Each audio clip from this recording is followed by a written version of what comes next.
Hello friends, welcome to our classes. जैसा कि हम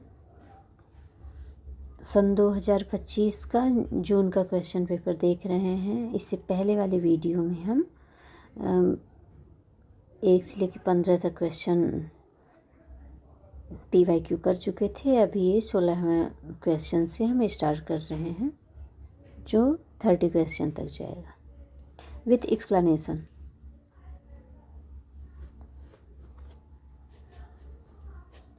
सोलह नंबर क्वेश्चन, निम्नलिखित में से कौन से हार्मोन स्तनपान से संबंधित हैं? Gastrin, prolactin, oxytocin, secretin, insulin. नीचे दिए गए विकल्पों में से सही उत्तर का चयन कीजिए। BC केवल A और E, केवल A और B, केवल C और D। कौन सा सही है इसमें बताइए। 1 सही है। 1 केवल B और C। B यानी प्रोलैक्टिन और C यानी ऑक्सीटोसिन। एक्सप्लेनेशन इसका देखते हैं।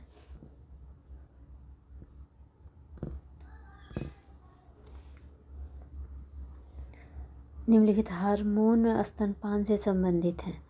B प्रोलैक्टिन, यह हार्मोन पिट्यूटरी ग्लैंड से स्रावित होता है। जब शिशु स्तनपान करता है तो यह हार्मोन सक्रिय होकर स्तन ग्रंथियों को दूध बनाने के लिए प्रेरित करता है। C ऑक्सीटोसिन, यह भी पिट्यूटरी ग्लैंड से स्रावित होता है। इसका कार्य है दूध को स्तन से बाहर निकालना। Milk ejection reflex, let down reflex. जब शिशु निप्पल चूसता है तो यह हार्मोन स्तन की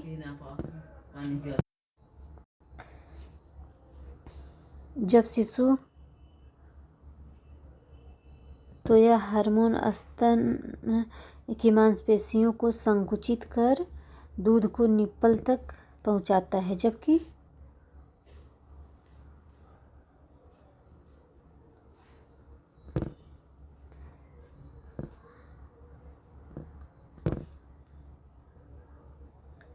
जबकि गैस्ट्रिन, यह हार्मोन पेट से स्रावित होता है और हाइड्रोक्लोरिक एसिड के स्राव को बढ़ाता है। सेक्रेटिन, यह छोटी आंत से निकलता है और अग्नाशय पैनक्रियाज को बाइकार्बोनेट स्रावित करने को प्रेरित करता है।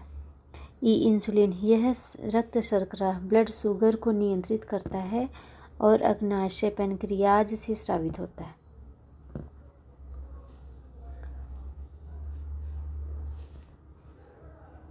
क्वेश्चन नंबर 17,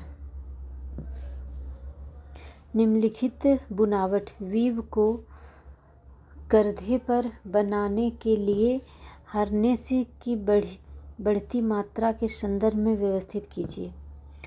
सादा बुनावट, डॉवी बुनावट, जैकार्ड बुनावट, सैटिन बुनावट।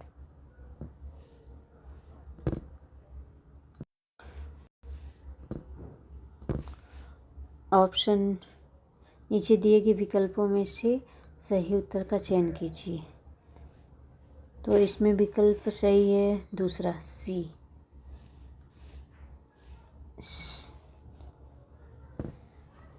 2 सही है। CADB। क्वेश्चन क्या था?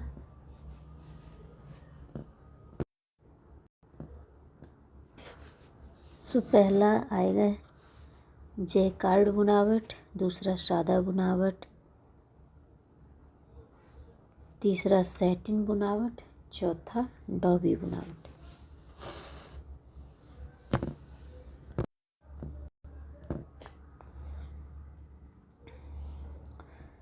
प्रश्नगत बुनावट वीव को करघे पर बनाने के लिए हार्नेस की बढ़ती मात्रा के संदर्भ में व्यवस्थित करने पर क्या होता है? C पहला जैकार्ड बुनावट।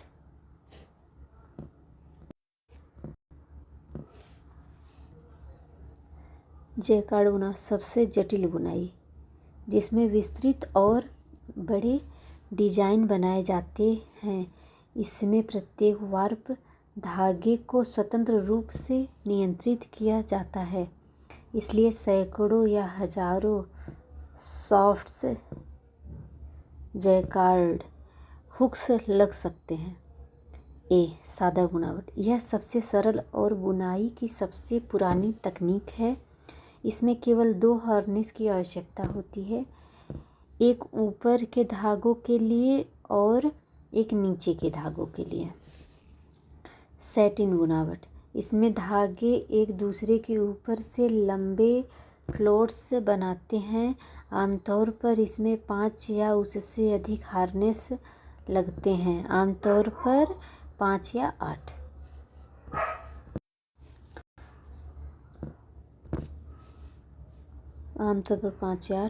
डॉवी बुनावट, इसमें छोटे मोटे जटिल डिजाइन बनाए जाते हैं। इसके लिए 8 से 32 तक हार्नेस की आवश्यकता हो सकती है। ड्रामा क्वेश्चन, फ्रॉयड द्वारा बताए गए मनोलैंगिक विकास के इरोजेनस क्षेत्रों की पहचान करें।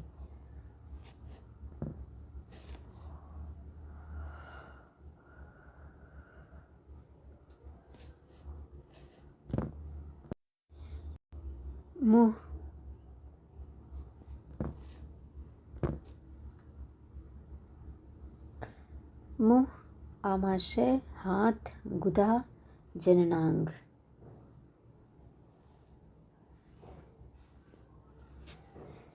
इसमें से कौन सा सही है?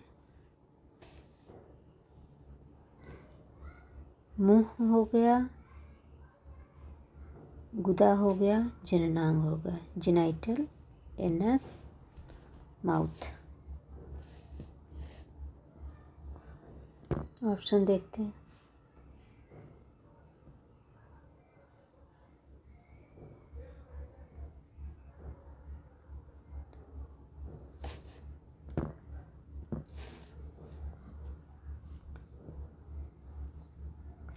आंसर है चौथा वाला भाई, ADE, mouth, anus, genital.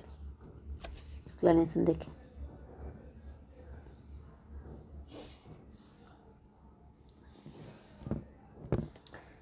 Freud द्वारा बताए गए मनोलैंगिक विकास के इरोजेनस क्षेत्र मुंह, गुदा, जननांग। सिगमंड फ्रॉयड ने व्यक्तित्व विकास की व्याख्या मनोदैहिक यौन विकास के 5 चरणों साइकोसेक्सुअल स्टेज के माध्यम से की। हर चरण में शरीर का कोई विशेष भाग होता है जिसे वह इरोजेनस जोन कहता है, अर्थात वह क्षेत्र जहाँ से सुख की अनुभूति होती है। फ्रॉयड द्वारा बताए गए चरण और उनसे संबंधित इरोजेनस क्षेत्र। पहला, ओरल स्टेज, मुंह की अवस्था, जन्म से लगभग 1 वर्ष तक।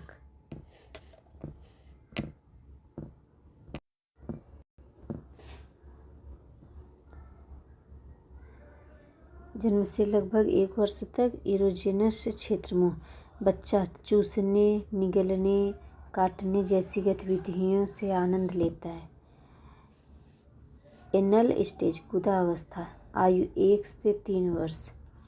इरोजेनस क्षेत्र गुदा, मल त्याग और उस पर नियंत्रण से जुड़ी गतिविधियां सुख देती हैं। फैलिक स्टेज, लैंगिक अंगों की अवस्था, आयु 3 से 6 वर्ष। इरोजेनस क्षेत्र जननांग, जेनाइटल, बच्चे को अपने जननांगों की ओर जिज्ञासा एवं आकर्षण होता है।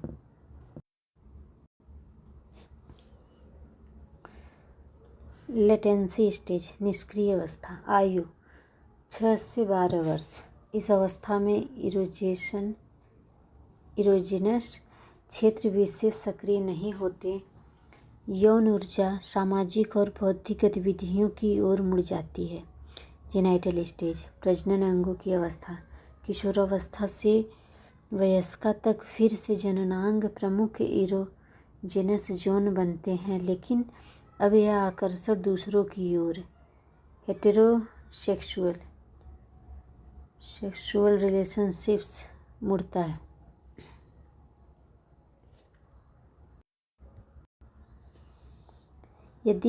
प्रश्न 19, यदि आपने किसी उत्पाद से संबंधित समस्या का सामना किया है और आप 1 करोड़ रुपए की क्षतिपूर्ति का दावा करने के लिए मुकदमा दर्ज करना चाहते हैं, तो आप किस प्रतितोष रिड्रेसल संस्था से संपर्क करेंगे? राष्ट्रीय आयोग से, जिला आयोग से या राज्य आयोग से?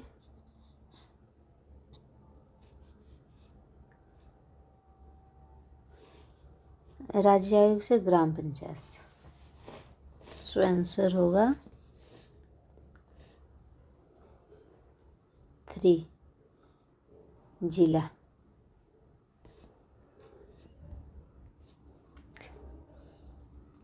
यदि उपभोक्ता किसी उत्पाद से संबंधित समस्या का सामना किया है और वो 1 करोड़ रुपए को क्षतिपूर्ति का दावा करने के लिए मुकदमा दर्ज करना चाहता है, तो उसे जिला आयोग से संपर्क करना चाहिए। उपभोक्ता संरक्षण अधिनियम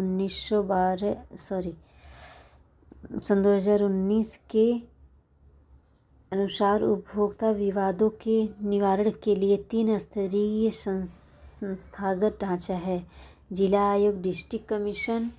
वस्तुओं या सेवाओं का मूल्य 1 करोड़ रुपए से अधिक नहीं है।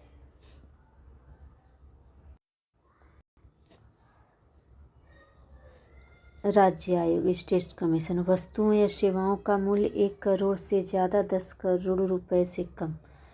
राष्ट्रीय आयोग, नेशनल कमीशन। वस्तुओं या सेवाओं का मूल्य 10 करोड़ रुपए से अधिक।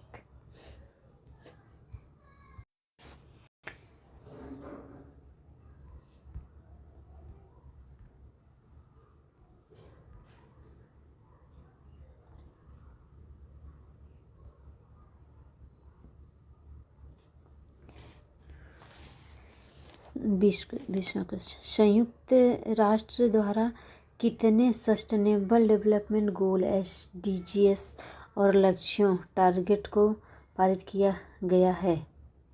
20, 18, 17 एंड SDG हैं 17 और 169 टारगेट्स।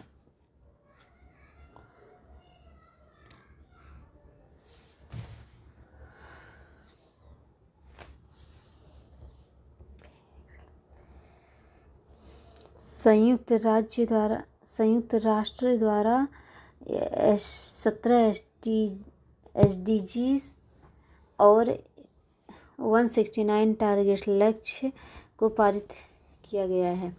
सितंबर सन 2015 में संयुक्त राष्ट्र महासभा ने सन 2030 एजेंडा फॉर सस्टेनेबल डेवलपमेंट को सर्वसम्मति से पारित किया। इसमें 17 सतत विकास लक्ष्य SDGs और इनमें संबंधित 169 लक्ष्यों टारगेट्स को शामिल किया गया, जिन्हें वर्ष 2030 तक प्राप्त करने का लक्ष्य है।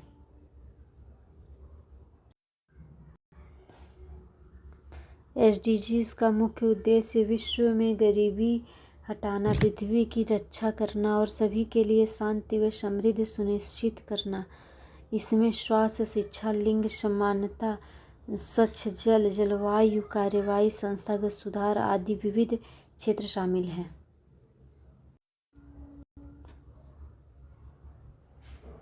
संप्रेषण का वित्तीय मॉडल है is circular model of communication. Lasswell's model, Berlo SMCR model, Osgood and Schramm's model, Shannon and Weaver model.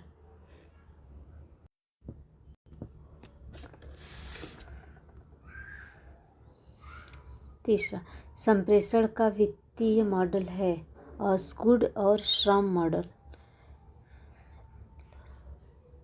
Charles E ऑसगुड और विल्बर श्रम ने संप्रेषण को एक टू वे प्रोसेस के रूप में देखा, जिसमें प्रेषक और ग्राही, सेंडर और रिसीवर दोनों ही भूमिकाएं बदलते रहते हैं। इसलिए उन्होंने एक वित्तीय सर्कुलर मॉडल प्रस्तुत किया जो यह दर्शाता है कि कोई भी संप्रेषक एक समय में प्रेषक, ग्राही और व्याख्याकार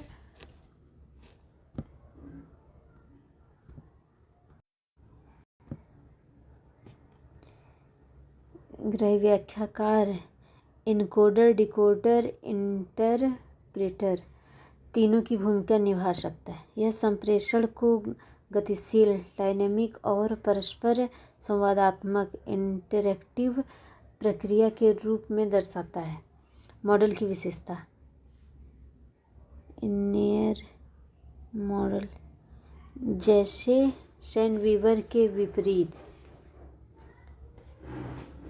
ऑसगुड श्रम मॉडल में प्रतिपुष्टि फीडबैक को एक अभिन्न अंग माना गया है।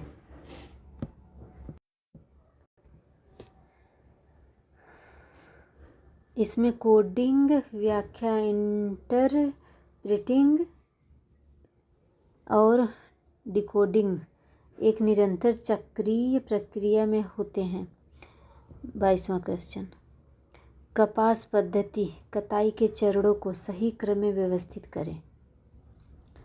Drawing, spinning, rolling, carding and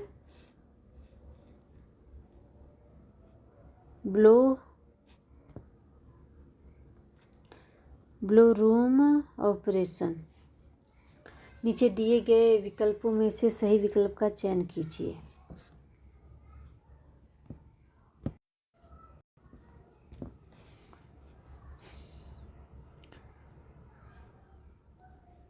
पहला तो ई, पहले ई आएगा, फिर D, A, C, B. So E, blow room operations. Then D, carding, फिर ड्राइंग, कार्डिंग के बाद ड्राइंग,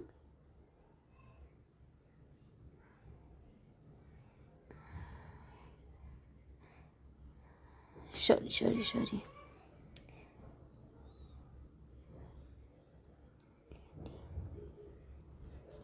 इट्स ओके। सो एक सेकेंड। सो फर्स्ट सही है तो ई पहले आएगा, blow room operation, D, then carding, then drawing, then roving, last में स्पिनिंग। तो कार्डिंग के बाद ड्राइंग आता है, ड्राइंग के बाद रोविंग आता है, रोविंग के बाद इस पे स्पिनिंग आता है। CDRS ऐसे याद कर सकते हैं हम। जैसे फर्स्ट पे सी आ गया, इसको CDRS,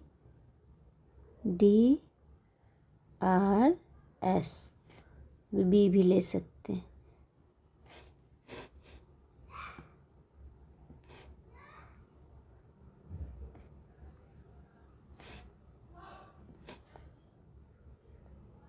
डी,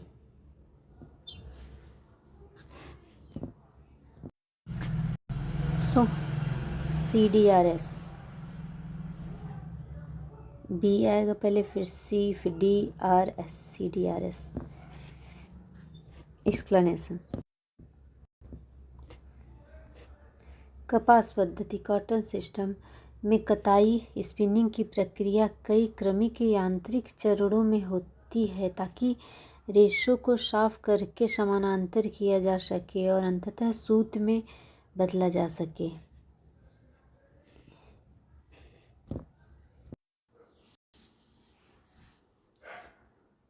कपास पद्धति कॉटन सिस्टम में कताई स्पिनिंग की प्रक्रिया कई क्रमिक यांत्रिक चरणों में होती है ताकि रेशों को साफ करके समानांतर किया जा सके और अंततः सूत में बदला जा सके। ब्लो रूप ऑपरेशंस, यह प्रारंभिक चरण होता है जिसमें कपास गांठों बेल्स को खोला जाता है। इसमें रेशे साफ किए जाते हैं, डस्ट, पत्तियां, बीज आदि हटाए जाते हैं। रेशों का मोटा मिश्रण लैप तैयार होता है।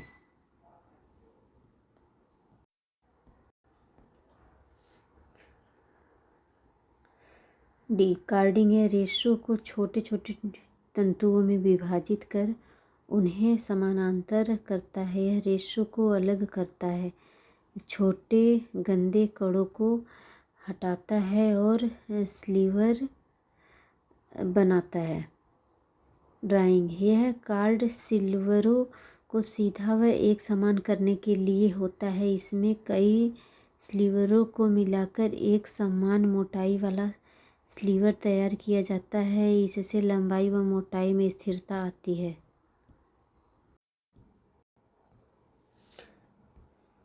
रोविंग, इसमें ड्राइंग स्लीवर को और पतला किया जाता है तथा उस पर थोड़ा ट्विस्ट मरोड़ दिया जाता है। इस चरण में उत्पाद को रोविंग कहते हैं जो आगे सूत में बदला जाएगा। स्पिनिंग, यह अंतिम चरण है जिसमें रोविंग को अंतिम मरोड़ दिया जाता है और यह सूत यार्न में परिवर्तित होता है। यही सूत बाद में बुनाई या बुनावट के लिए प्रयोग किया जाता है।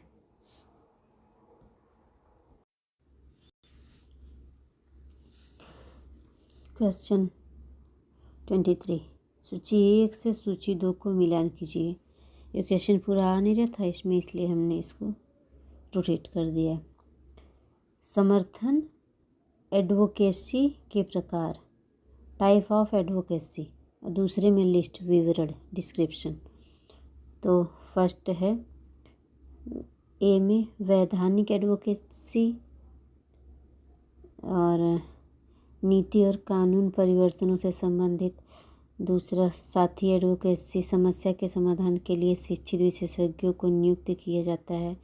ऐसी प्रणाली एडवोकेसी, विधिक उत्तरदायित्व के साथ किसी अन्य व्यक्ति का प्रतिनिधित्व करने के लिए किसी की नियुक्ति की जाती है।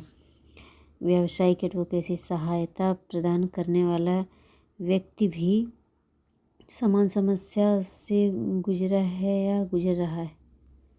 तो ये सभी को हम देखते हैं, इसका आंसर क्या होगा। इसका आंसर होगा फर्स्ट यानी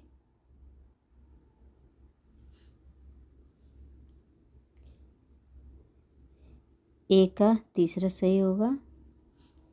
ए का तीसरा मतलब ए का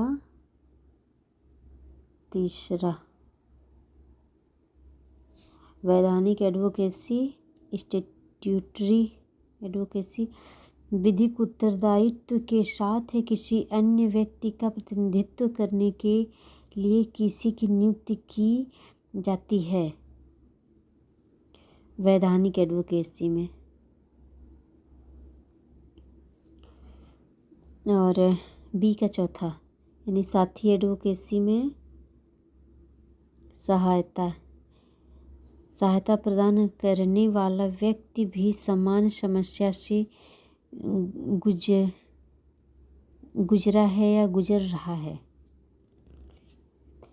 सी प्रणाली, सी का पहला नीति और कानूनी परिवर्तनों से संबंधित होता है।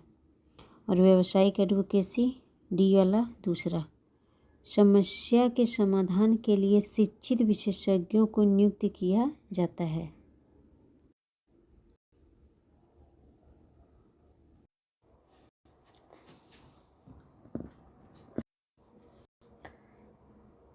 सही सुमेल में समर्थन एडवोकेसी के प्रकार और विवरण। ए वैधानिक एडवोकेसी, विधिक उत्तरदायित्व के साथ किसी अन्य व्यक्ति का प्रतिनिधित्व करने के लिए किसी की नियुक्ति की जाती है।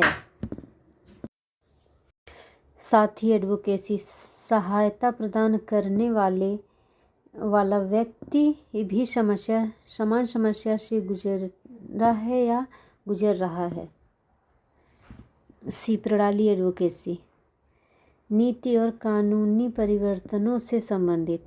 व्यावसायिक एडवोकेसी समस्या के समाधान के लिए शिक्षित विशेषज्ञों को नियुक्त किया जाता है।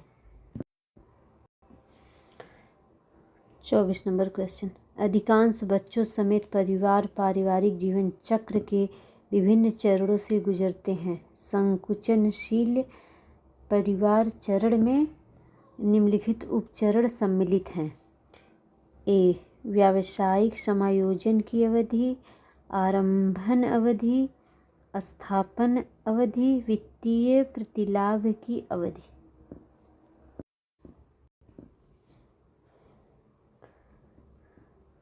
और ई बच्चों के पैदा होने और उनके पूर्वशाला की अवधि।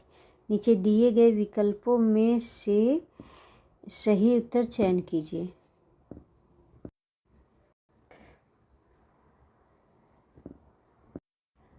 विकल्प 2 ADACD। अधिकांश बच्चों समेत परिवार पारिवारिक जीवन चक्र के विभिन्न चरणों से गुजरते हैं।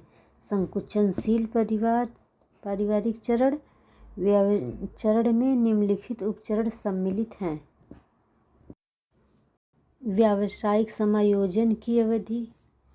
इस चरण में माता पिता या परिवार के वयस्क सदस्य अपने करियर और भूमिका में परिवर्तन करते हैं, जैसे सेवानिवृत्ति की तैयारी, नया स्वरूप अपनाना आदि।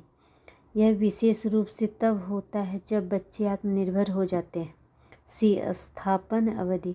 इस समय तक जीवन की मूलभूत संरचना, घर, नौकरी, सामाजिक पहचान स्थापित हो चुकी होती है। माता पिता अब अपनी भूमिका को एक नई स्थिरता के साथ निभाते हैं। डी वित्तीय प्रतिलाभ की अवधि।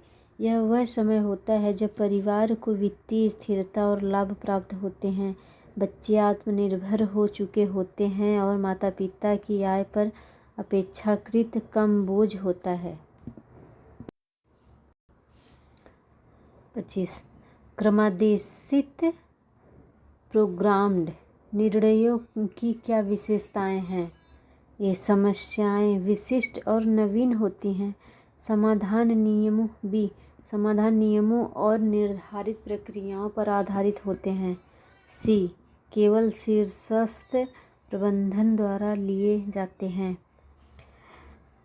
डी समस्याएं नैतिक और पुनरावर्ती होती हैं। ई जिन परिस्थितियों में वे होती हैं वह अत्यधिक निश्चित होती हैं। नीचे दिए गए विकल्पों में से सही उत्तर का चयन कीजिए। सही उत्तर 2 बी, डी और ई।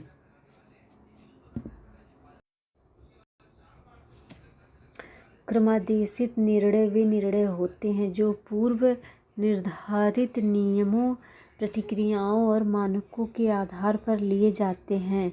ये सामान्यतः दैनिक कार्यों या नियमित स्थितियों से संबंधित होते हैं। क्रमादेशित प्रोग्राम्ड निर्णयों की विशेषताएं हैं। भी समाधान नियमों और निर्धारित प्रक्रियाओं पर आधारित होते हैं। यह निर्णय प्रक्रिया पूर्व निर्धारित नियमावली स्टैंडर्ड ऑपरेटिंग प्रोसीजर्स पर निर्भर करती हैं। उदाहरण छुट्टी की स्वीकृति, माल की खरीद आदि।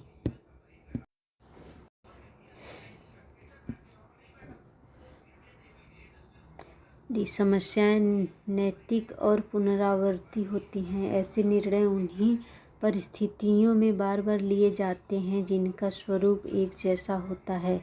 प्रबंधक इन्हें आसानी से पहचान कर बिना नए विश्लेषण के निर्णय ले सकते हैं। ई जिन परिस्थितियों में वे होती हैं वह अत्यधिक निश्चित होती हैं। परिस्थितियां पहले से ज्ञात होती हैं, अनिश्चितता न्यूनतम होती है। और इसलिए निर्णय भी आसानी से किया जा सकता है। ये निर्णय स्वचालित ऑटोमेटेड या नियम आधारित भी हो सकते हैं। क्वेश्चन 26, किस वर्ष में भारत ने बाल अधिकार पर यूएन कन्वेंशन का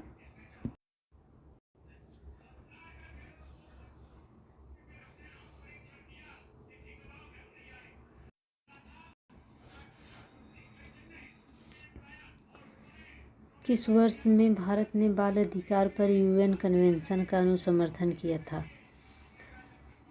तो 1992। वर्ष 1992 में भारत ने बाल अधिकार पर यूएन कन्वेंशन का अनुसमर्थन किया था। UNCRC United nation convention on the right on the child एक अंतर्राष्ट्रीय संधि है जिसे 20 नवंबर 1989 को संयुक्त राष्ट्र महासभा द्वारा अपनाया गया था। इस कन्वेंशन का उद्देश्य बच्चों के जीवन, विकास, संरक्षण और भागीदार के अधिकारों की सुरक्षा करना है। भारत ने इस कन्वेंशन को 11 दिसंबर 1992 को अनुसमर्थित किया, रेटिफाई किया। इसका अर्थ है कि भारत ने कन्वेंशन में उल्लेखित अधिकारों और दायित्वों को विधिक और नीति स्तर पर मान्यता दी और उन्हें लागू करने के लिए प्रतिबद्ध हुआ। मुख्य अधिकार जो इस कन्वेंशन में शामिल हैं: जीवन और अस्तित्व का अधिकार, विकास का अधिकार, शिक्षा, स्वास्थ्य, पोषण आदि, बुरे व्यवहार और पोषण से संरक्षण का अधिकार, अभिव्यक्ति और सहभागिता का अधिकार। क्वेश्चन 27, यूजीसी अकादमिक अखंडता प्रोत्साहन और उच्चतर शिक्षण संस्थानों में साहित्यिक चोरी रोकथाम विनियमन 2018 के अनुसार स्तर 0 साहित्यिक चोरी से अभिप्राय है। 5% समानता, ऑप्शन देख लेते हैं। दूसरा सही है।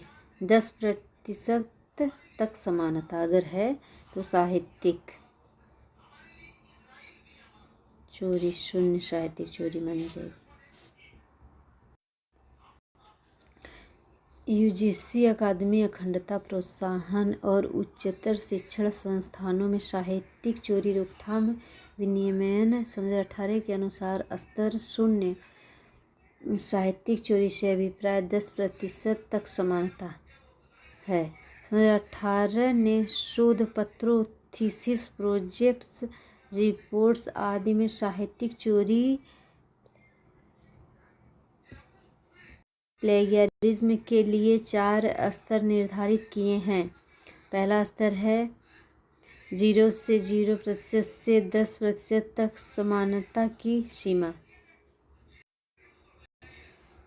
इसे मामूली या स्वीकार्य समानता माना जाता है, कोई दंड नहीं लगाया जाता है। दूसरा स्तर फर्स्ट 10% से 40% तक समानता, हल्के दंड जैसे संशोधन होने पर 10% से 40% के बीच समानता होने पर हल्के दंड दिए जाएंगे, जैसे संशोधन और चेतावनी सुधार करने के लिए। तीसरा स्तर 2 में क्या आएगा? 40% से 60% अगर समानता पाई जाती है तो सख्त कार्रवाई होगी, जैसे अस्वीकार करना और विश्राम देना। और चौथे स्तर में उसको शून्य स्तर, पहले को शून्य स्तर बोला गया था, फिर सेकंड स्तर शून्य 0 स्तर जिसको बोलते हैं। स्तर फर्स्ट, फिर सेकंड, फिर थर्ड ही स्तर है, स्टेजेस 4। अगर 60% समानता है तो गंभीर दंड जैसे निलंबन, शोध प्रतिबंध आदि किए जा सकते हैं। 28 निम्नलिखित में से कौन सा परीक्षण नॉमिनल जातिवाचक आंकड़ों के सांख्यिकीय विश्लेषण के लिए प्रयुक्त है? Z test, C square test, T test, ANOVA test. तो इसका इसका दूसरा ऑप्शन सही है, क्वाई स्क्वायर परीक्षण।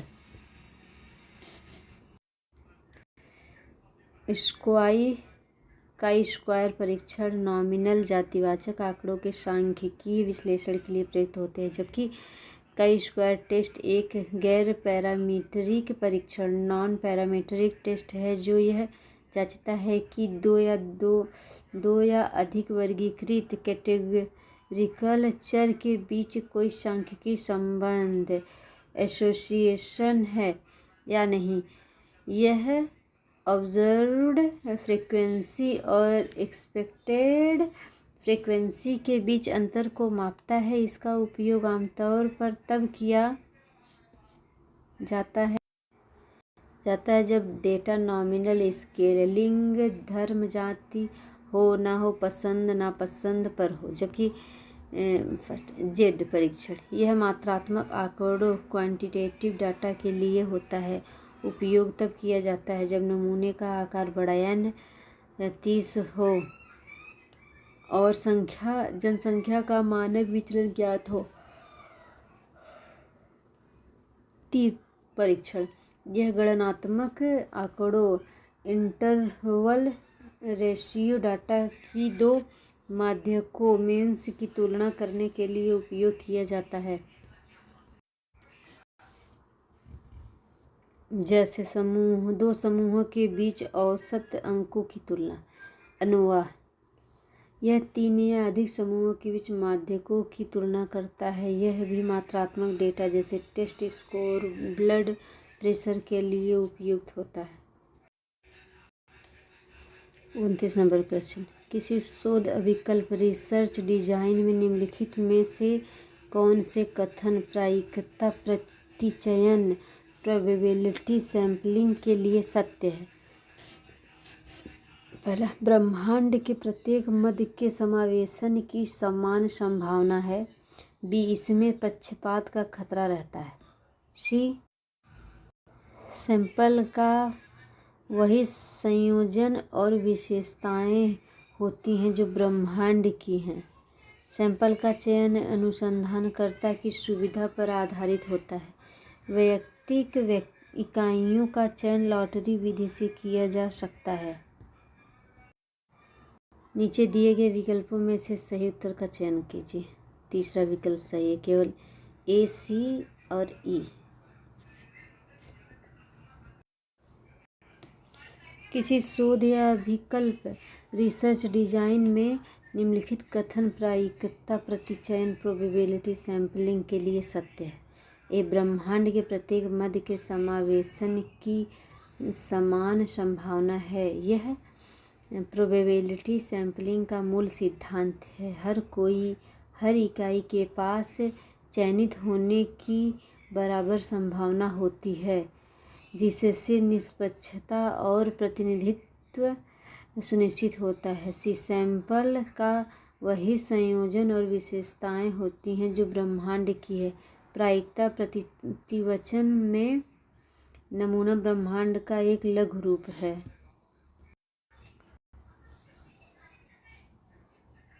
एक लघु रूप है माइक्रो